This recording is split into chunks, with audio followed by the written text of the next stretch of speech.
안녕하세요. 저는 올해 68살이 된 윤정숙이라고 합니다. 제 인생은 그저 평범했습니다.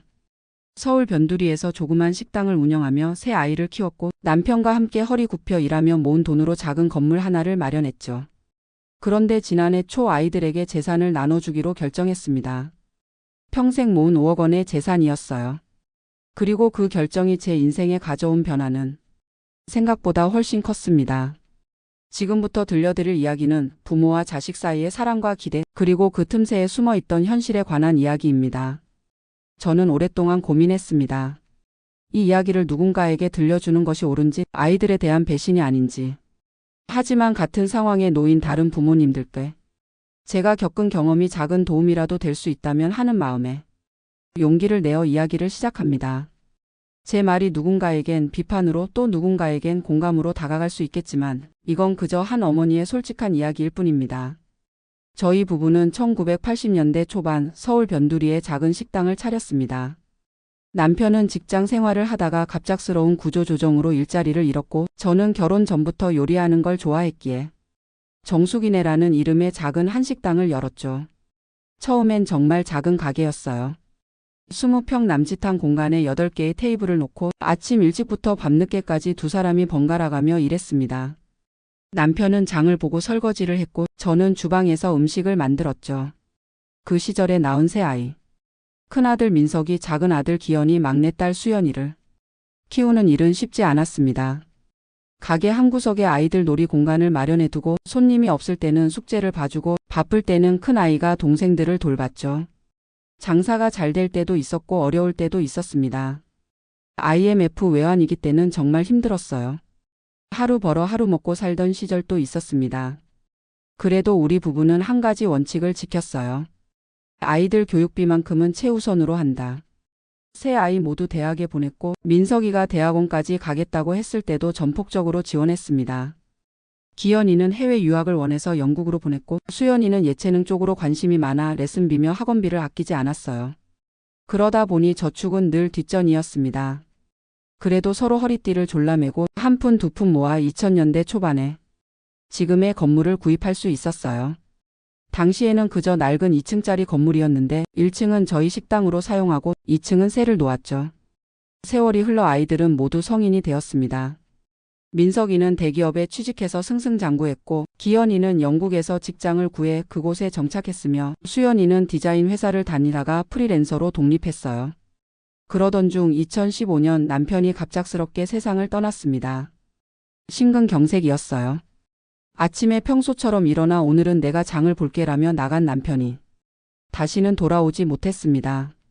갑작스러운 일이었기에 저는 한동안 방향을 잃었어요. 40년 가까이 함께한 사람이 순식간에 사라지니 매일 아침 눈을 뜨는 것조차 두려웠습니다. 아이들은 각자의 삶이 있었기에 잠시 와서 장례를 치르고 돌아갔고 저는 혼자 식당을 계속 운영했습니다. 그러나 나이가 들면서 체력이 따라주지 않았고 2018년 마침내 식당 문을 닫기로 결정했습니다. 40년 가까이 운영한 식당을 정리하는 과정은 생각보다 훨씬 마음 아팠습니다. 매일 아침 일어나 가장 먼저 향하던 곳, 남편과의 추억이 가득한 공간을 비우는 일은 또 다른 이별 같았어요. 식당을 정리하고 난 후 2층에 있던 세입자도 나가게 되어 건물 전체를 임대로 내놓았습니다. 다행히 좋은 세입자를 만나 월세 수입으로 노후를 보낼 수 있게 되었죠. 그러던 2023년 초 저는 큰 결정을 내렸습니다. 제가 가진 재산을 아이들에게 미리 나눠주기로 한 거예요. 건물 시세가 올라 약 5억 원 정도의 가치가 있었고 적금과 예금을 포함하면 5억 5천만 원 정도였습니다. 남편과 제가 평생 일해서 모은 전 재산이었죠. 왜 그런 결정을 내렸느냐고요? 여러 이유가 있었습니다. 첫째, 제 나이가 이제 70에 가까워져 언제 무슨 일이 생길지 모른다는 불안감이 있었습니다. 갑자기 제게 무슨 일이 생겨 상속 문제로 아이들 사이에 갈등이 생기는 걸 원치 않았어요. 둘째, 아이들이 각자의 삶에서 경제적으로 어려운 시기를 지나고 있었습니다. 민석이는 집을 바꾸려고 대출을 많이 받은 상태였고 기현이는 영국에서 사업을 시작하려던 참이었으며 수연이는 프리랜서로 수입이 불안정했죠. 셋째, 그리고 가장 중요한 이유는 제가 살아있을 때 아이들이 행복해하는 모습을 보고 싶었습니다. 죽어서 남겨줄 바에야 살아서 도움이 되는 게 낫다고 생각했어요. 그래서 새 아이를 집으로 불러 저의 계획을 이야기했습니다. 건물은 팔고 새 아이에게 똑같이 나눠주겠다고요. 제 몫으로는 5천만 원만 남겨두고 나머지 5억은 아이들에게 각각 1억 6천만 원씩 주겠다고 했습니다. 엄마가 평생 모은 돈인데 엄마 쓰셔야죠. 민석이가 처음으로 말했습니다. 맞아요. 나중에 필요하실 때 써야지. 수연이도 동의했고요. 영국에서 어머니 모시고 싶은데 그럼 비행기 표는 사드릴 수 있겠네요. 기현이는 농담처럼 말했습니다. 표면적으로는 모두 제 결정에 반대하는 것 같았지만 눈빛에서 기대감이 느껴졌어요. 그리고 저는 이미 마음을 굳혔기에 결국 그들을 설득했습니다. 내가 평생 돈을 모은 이유가 뭐겠니? 너희들 위해서지. 내가 죽고 나서 받는 것보다 지금 필요할 때 받는 게 더 의미 있잖아. 5천만 원이면 내가 남은 생을 살기에 충분해. 한 달 뒤 건물은 무사히 5억 2천만 원에 팔렸고 약속대로 새 아이에게 각각 1억 6천만 원씩 송금했습니다. 그리고 저는 작은 아파트로 이사했죠. 그때까지만 해도 저는 제 결정이 옳다고 생각했습니다. 아이들에게 도움이 되는 일을 했다는 뿌듯함, 살아생전에 아이들에게 마지막 선물을 했다는 안도감이 있었으니까요. 하지만 그로부터 시작된 변화는 제가 전혀 예상하지 못한 것이었습니다. 처음 몇 개월은 괜찮았어요. 아이들은 자주 연락해왔고 명절에도 모두 모였습니다. 민석이는 새 집으로 이사했다며 자랑했고 기현이는 사업 준비가 잘 되어 간다고 했으며 수연이는 저에게 비싼 선물을 사주기도 했죠. 그러나 시간이 흐르면서 조금씩 변화가 생기기 시작했습니다. 전화 연락의 빈도가 줄어들었고 만남도 뜸해졌어요. 처음에는 다들 바쁜 탓이라고 생각했습니다. 민석이는 승진 준비로 바쁘다 했고 기현이는 영국과 한국의 시차 때문에 연락하기 어렵다 했으며 수연이는 큰 프로젝트를 맡아 정신이 없다고 했으니까요. 하지만 6개월이 지나고 1년이 지나면서 그것이 단순히 바쁨 때문만은 아니라는 것을 깨달았습니다. 명절에 모이던 가족 모임도 점점 형식적으로 변했습니다. 예전에는 하루 종일 함께 시간을 보냈는데 이제는 짧게 인사만 하고 각자의 일정을 핑계로 서둘러 떠나곤 했습니다. 가장 상처받았던 순간은 제 생일이었어요. 매년 아이들이 돌아가며 생일상을 차려줬는데 지난해 생일에는 세 아이 모두 축하 전화만 간단히 하고 끝냈습니다. 엄마 생신 축하드려요. 제가 지금 해외 출장 중이라. 민석이의 변명이었죠. 어머니 죄송해요. 다음에 영국 오시면 정말 근사하게 해드릴게요. 기현이는 그렇게 말했고요. 엄마 오늘 마감이라 너무 바빠요. 주말에 꼭 찾아뵐게요. 수연이는 약속했지만 그 주말에도 오지 않았습니다. 물론 자식들에게 생일상을 기대하는 것이 욕심일 수도 있습니다. 다들 각자의 삶이 있고 바쁜 일정이 있으니까요. 하지만 예전에는 아무리 바빠도 시간을 내서 찾아왔던 아이들이 왜 갑자기 달라졌는지 그 이유를 곰곰이 생각해보니 하나의 결론에 도달했습니다. 제가 더 이상 경제적으로 의미 있는 존재가 아니기 때문이었습니다.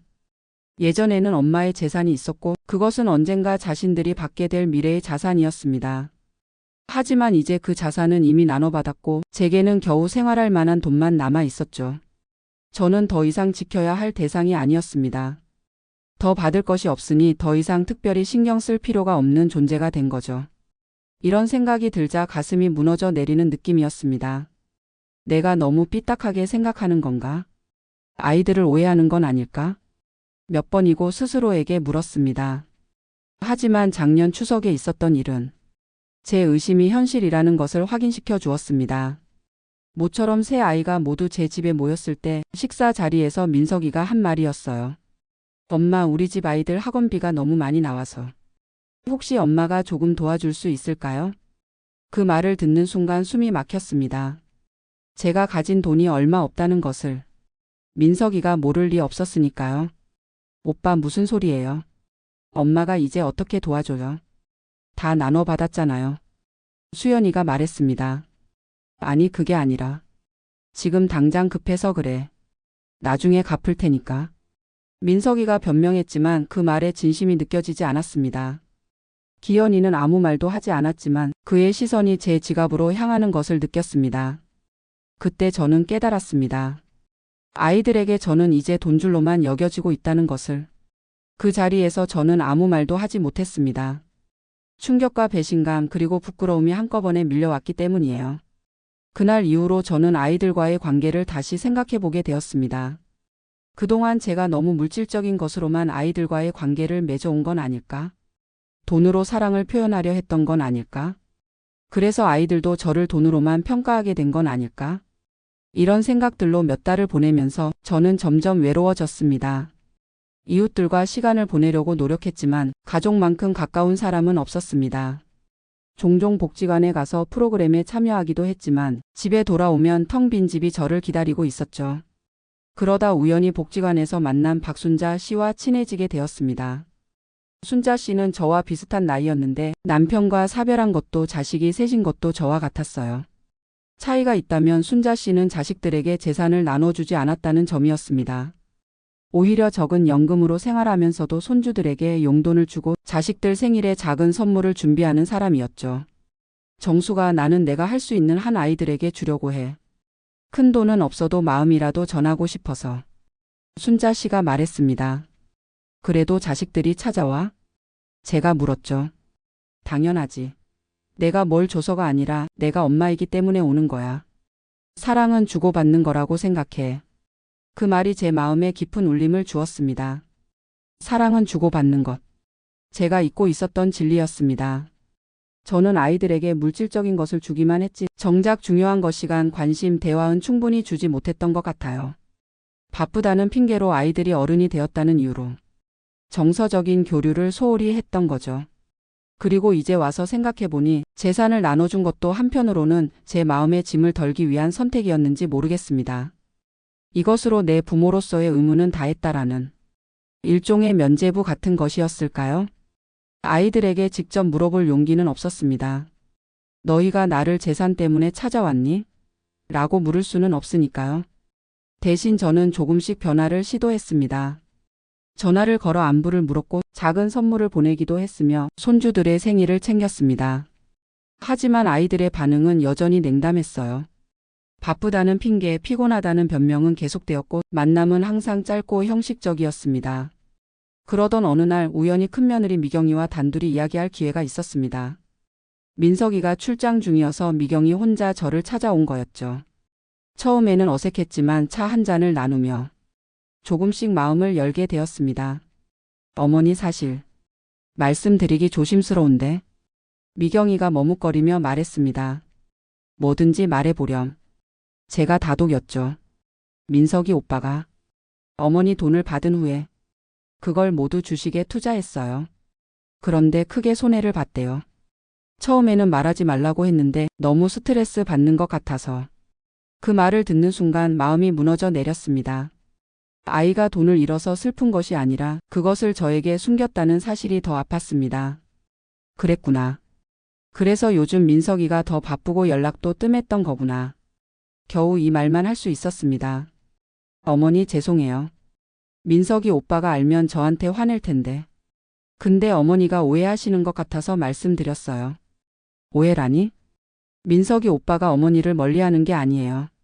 오히려 부끄러워서 얼굴을 못 들고 있는 거예요. 어머니께서 평생 모으신 돈을 그렇게 잃어버려서. 그날 이후 저는 다른 아이들의 상황도 알게 되었습니다. 수연이는 친구의 사업에 투자했다가 사기를 당했고 기현이의 영국 사업은 생각보다 잘 풀리지 않아 많은 빚을 지고 있었습니다. 세 아이 모두 제게 받은 돈을 잃거나 빚을 갚는 데 써버린 상황이었고 그것을 저에게 말하지 못해 오히려 거리를 두었던 거였죠. 이 사실을 알고 나니 제 마음은 더 복잡해졌습니다. 한편으로는 아이들이 저를 실망시켰다고 생각했고 다른 한편으로는 그런 상황에서도 저에게 손을 내밀지 못하고 혼자 끙끙 앓는 아이들이 안쓰럽기도 했습니다. 그리고 깊이 생각해보니 모든 책임이 아이들에게만 있는 것은 아니었습니다. 제가 갑작스럽게 큰 돈을 주면서 어떻게 관리해야 하는지 어떤 위험이 있는지에 대한 조언을 전혀 하지 않았으니까요. 평생 한 푼 두 푼 모으며 살아온 제게는 당연한 경제관념이 아이들에게는 그렇지 않을 수 있다는 걸 간과했던 겁니다. 깊은 고민 끝에 저는 아이들을 한자리에 모았습니다. 이번에는 제가 먼저 솔직하게 마음을 열었어요. 엄마가 너희들에게 돈을 준 것은 후회하지 않아. 다만 그 이후로 우리 사이가 멀어진 것 같아 마음이 아팠단다. 엄마는 너희가 엄마를 찾아오는 이유가 돈 때문만은 아니라고 믿고 싶어. 처음에 아이들은 당황한 기색이 역력했습니다. 서로 눈치만 보며 말을 아꼈죠. 하지만 제가 계속해서 진심을 이야기하자 조금씩 마음의 벽이 허물어지기 시작했습니다. 엄마, 사실 제가 주식으로 많이 잃었어요. 민석이가 먼저 고백했고 저도 사업이 잘 안 풀려서. 기현이가 이어 말했으며 저는 친구 사업에 투자했다가 다 날렸어요. 수연이도 솔직하게 말했습니다. 그날 우리는 밤늦게까지 이야기를 나눴습니다. 돈 문제만이 아니라 그동안 하지 못했던 많은 이야기들. 서로의 아픔과 고민 그리고 사랑에 대해서도 말이죠. 엄마, 돈을 잃어버려서 너무 죄송해요. 엄마 얼굴 보기가 부끄러워서 피했던 것 같아요. 민석이가 말했습니다. 괜찮아. 돈은 또 벌면 돼. 그보다 너희들이 엄마를 피한 게 더 아팠어. 제가 대답했죠. 저희가 잘못했어요. 앞으로는 더 자주 찾아뵐게요. 수연이가 눈물을 글썽이며 말했습니다. 그날의 대화로 모든 문제가 해결된 것은 아닙니다. 여전히 우리 사이에는 어색함이 남아있고 완전히 예전 같은 관계로 돌아가기에는 시간이 필요할 것 같아요. 하지만 적어도 우리는 솔직하게 서로의 마음을 확인했고 앞으로 어떻게 관계를 회복해 나갈지에 대한 첫 걸음을 뗀 것 같습니다. 지난 몇 개월 동안 조금씩 변화가 생기고 있습니다. 아이들이 조금 더 자주 연락해 오고 격주에 한 번씩은 누군가가 저를 찾아오게 되었죠. 물론 아이들의 상황이 여전히 좋지 않아서 예전처럼 크게 도움을 주지는 못하지만 작은 선물이나 음식을 가져와 마음을 표현합니다. 그리고 저도 변했습니다. 돈이 아니라 시간과 관심으로 아이들을 대하려고 노력하고 있어요. 큰 손자의 어린이집 행사에 참석하기도 하고 작은 며느리의 생일에 간단한 음식을 준비해 주기도 했습니다. 이런 작은 노력들이 우리 가족을 다시 가깝게 만들어가고 있어요. 지난달에는 민석이 가족과 함께 제주도로 여행을 다녀왔습니다. 오랜만에 가족 여행이었어요. 함께 바다를 보고 맛있는 음식을 먹고 이야기를 나누면서 많은 것이 치유되는 느낌이었습니다. 그리고 이제는 돈 이야기도 자연스럽게 할 수 있게 되었어요. 민석이가 새로운 투자를 시작했다고 조언을 구하기도 하고 수연이는 프리랜서 일의 가격 책정에 대해 상의하기도 합니다. 기현이는 영국에서의 생활비에 대해 솔직하게 이야기하고요. 이제 저는 아이들에게 우리의 경험을 교훈 삼아 더 현명하게 살아가길 바란다고 말합니다. 돈보다 더 중요한 가치가 있다는 것을, 그리고 가족의 소중함을 잊지 말라고요. 돌이켜보면 저의 결정이 모두 잘못된 것은 아니었습니다. 아이들에게 재산을 나눠준 것 자체가 아니라 그 과정에서 서로 충분한 대화와 이해가 부족했던 게 문제였던 것 같아요. 자식들은 부모의 희생과 노력을 당연하게 여기기 쉽습니다. 그것이 그들의 잘못만은 아닙니다. 우리가 그렇게 키웠으니까요. 그리고 부모인 우리도 자식에게 너무 많은 것을 기대하는 경향이 있어요. 내가 이만큼 해줬으니 너도 그만큼 해야 한다는 식의 거래적 관점이 은연중에 자리 잡고 있었던 거죠. 진정한 가족 관계는 그런 계산을 넘어선 무조건적인 사랑에 기반해야 한다는 것을 이제야 깨닫습니다. 물론 쉽지 않은 일이지만 우리 가족은 조금씩 그 방향으로 나아가고 있어요. 제가 이 이야기를 하는 이유는 비슷한 상황에 처한 다른 부모님들께 작은 조언을 드리고 싶어서입니다. 첫째, 재산을 나눠주기로 결정했다면 그것이 단순한 돈이 문제가 아니라 가족 관계의 문제라는 것을 인식하세요. 충분한 대화와 계획이 필요합니다. 둘째, 자식들에게 경제관념을 가르치는 것도 부모의 역할입니다. 갑자기 큰 돈을 받게 된 자식들이 어떻게 관리해야 할지 모를 수 있어요. 셋째, 물질적인 것 이상으로 정서적 유대를 중요하게 생각하세요. 돈으로 모든 것이 해결되지 않습니다. 넷째, 자신을 위한 충분한 노후 대비를 하세요. 자식들에게 모든 것을 주고 본인은 어려움에 처하게 되면 결국 그것이 자식들에게도 부담이 됩니다. 다섯째, 무엇보다 솔직한 대화가 중요합니다. 서로의 기대와 걱정, 두려움을 나누는 것이 문제 해결의 첫 걸음입니다. 지금도 가끔은 아이들과의 관계가 예전 같지 않아 서운할 때가 있습니다. 하지만 모든 관계는 변하기 마련이고 부모와 자식의 관계도 시간에 따라 달라질 수밖에 없다는 것을 받아들이려고 합니다. 그리고 가장 중요한 것은 물질적인 것 없이도 서로를 찾고 사랑할 수 있는 관계를 만들어가는 것이 아닐까 생각합니다. 요즘 저는 복지관에서 동년배 친구들과 같이 요리 수업을 듣고 있습니다. 젊었을 때는 식당 일이라 요리가 일이었는데 이제는 취미로 즐기고 있어요. 특히 약선 요리에 관심이 생겨서 건강에 좋은 음식들을 배우고 있답니다. 지난주에는 배운 대추차를 만들어 아이들에게 나눠주었어요. 간단한 것이지만 제 정성이 담긴 선물이었죠. 아이들은 너무 좋아했고 특히 손주들이 할머니 차는 달고 맛있다고 했을 때 가슴이 뿌듯했습니다. 돈이 아닌 정성으로 물질이 아닌 마음으로 서로를 대할 때 우리 가족은 조금씩 회복되고 있습니다. 물론 여전히 경제적인 어려움은 있습니다. 제 남은 5천만 원으로는 긴 노후를 보내기에 부족할 수 있어요. 하지만 지금은 작은 아파트의 월세와 기초연금으로 생활하며 필요하다면 파트타임 일도 찾아볼 생각입니다. 그리고 무엇보다 돈보다 중요한 것이 있다는 걸 알게 된 것이 가장 큰 자산일지도 모릅니다. 건강, 가족, 친구, 취미. 이런 것들이 진정한 부라는 것을요. 마지막으로 비슷한 상황에 계신 부모님들께 드리고 싶은 말씀은 이것입니다. 자식에게 재산을 물려주는 것이 잘못된 일은 아닙니다. 다만 그 과정에서 돈보다 중요한 가치들을 함께 전해주세요. 그리고 무엇보다 자신의 행복과 노후를 충분히 고려하세요. 자식 사랑은 끝이 없지만 자신을 사랑하는 것도 중요합니다. 균형 잡힌 사랑이 결국 모두를 행복하게 만드는 길이라고 생각합니다. 제 이야기가 누군가에게 작은 도움이 되었으면 좋겠습니다. 감사합니다.